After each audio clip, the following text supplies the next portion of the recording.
আসসালামু আলাইকুম। তো অনেক ভাই আমাকে প্রশ্ন করে যে মাহফুজ ভাই, আপনি তো বিভিন্ন দেশ ঘুরলেন, এত দেশের টাকা কোথায় পেলেন?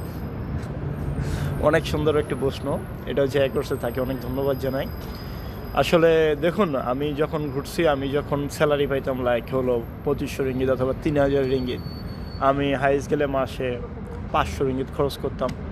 ২,০০০ রিঙ্গিত, ১৮০০ রিঙ্গিত, এটা আমার থাকতে হলো মান্থলি সেভিং।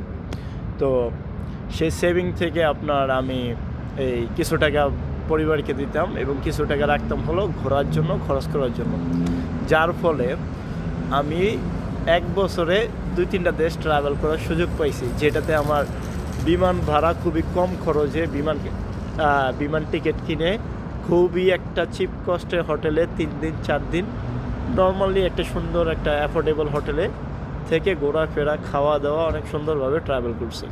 তো এই যে ছোট, ছোট আস্তে, আস্তে ছোট, ছোট পদক্ষেপ, ছোট, ছোট আশা নিয়েই আপনার একটা কিছু হইছে।